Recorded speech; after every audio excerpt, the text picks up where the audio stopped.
Қайырлы күн достар, бүгін сіздерге әлем чемпионаты өтіп атқан Катар мемлекет және де Катардағы өтетін 8 стадион туралы айтатын боламыз. Катар мемлекетін картадан көріп отқандарыңыздай, Саудовская Арабия түбегінде орналасқан кішкентай ғана мемлекет, астанасы Доха қаласы. Бұл жақта 2.600.000 халық тұрады, көбісі арабтар тұрады және араб тілінде сөйлейді. Бұл жақтың ақшасы арабский реал болып саналады және де ислам дінін қабылдаған. Бұл жақта сол ислам дініне байланысты көріп отырсыздар, ЛГБТ-ны қолдаған жоқ, оларға запрет қойды және де арақ шарап ішуге запрет қойды. Соның ішінде чемпионат, бұл әлем чемпионы 2022 ерекше болып өтіп жатыр және де бұл жақта өте бай мемлекет болып саналады. Катар дүниежүзі бойынша жаңағы қазба байлықтарына келетін болса, табиғи газ жөнінен 3-ші орын алады және де мұнай қоры жөнінен 6-шы орынды алады және де Катар мемлекеті өте жақсы дамыған мемлекет болып саналады. Бұл жақта туризм өте жақсы дамыды, қауіпсіз мемлекет болып саналады.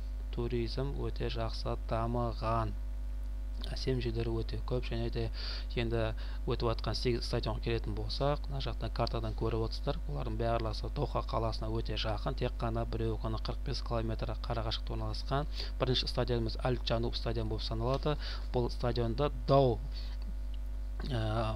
Дау қайығының парусына ұқсатып жасалған және де крышасы жылжымалы болып саналады. Кейіннен біткеннен кейін бұяқта велодорожка және жүгіретін дорожкалерді, игровой площадкалар салатын болады. Екіншісіне келетін болса, стадион біздің Лусайл Айконик болып саналады. Бұл Айконик 80.000 адам сияды және де бұлар алтын кесеге ұқсатылып істелінген.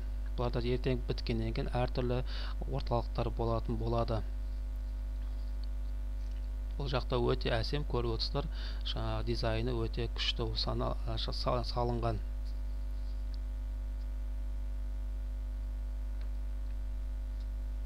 Үшіншісіміз біздікі Аль-Байт стадионы, бұған 60.000 адам сияды және де бұны көріп отырсыздар, палатка өздерінің көшпелі халықтың палаткасына ұқсатып оригинал түрде салынған және де бұл біткеннен кейін палаткалар алынып, бұның орнына 5 жұлдызды қонақ үй салынатын болады және торговый центр болады.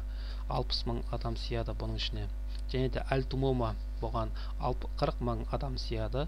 Бұл жаңағы таяу шығыс мемлекетіндегі бас киімге ұқсатып жасалған, Куфия деген бас киімге ұқсатып салынған. Бұлар енді стадион біткен, әлем чемпионаты біткеннен кейін бұл стадионда спортивный орталықтар болады, гандбол, волейбол, баскетбол, жүзу істейтін болады осы жақта.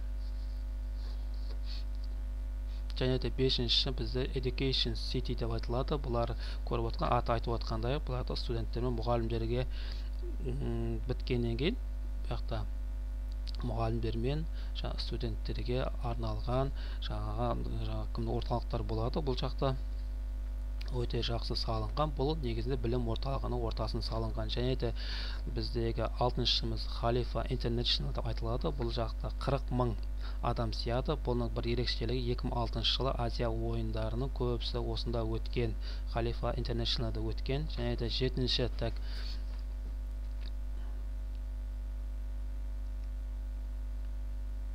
7-ші Ахмед бин Али деп аталады бұл жерде.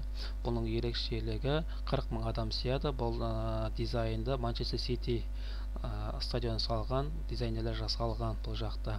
Және де бұның дизайны өте ерекше, түнде жарқырап тұрады және де ой өрнектеріне келетін болсақ, шөл даланы және отбасылар, флора туралы көрсетілген. Ең соңғымыз бізде 974 деп аталады. Бұған 40.000 адам сияды. Бұны қарап отырсаңыздар, контейнерден құрастырылған. Ертең бұл жақта мысалға ойын біткеннен кейін бұл контейнердің қайтадан бәрін бұзып, басқа мемлекеттерге, басқа қалаларға шағын стадиондар салатын болады. Сонда қарап отырсаңыз, бұл да көшпелі болып тұр ғой стадион ше. Осымен біздің тақырыбымыз айтқан Катар мемлекет және де стадион туралы ақпаратымыз бәрі бітті. Комментарийға жазыңыздар, тіркеліңіздер, сау болыңыздар.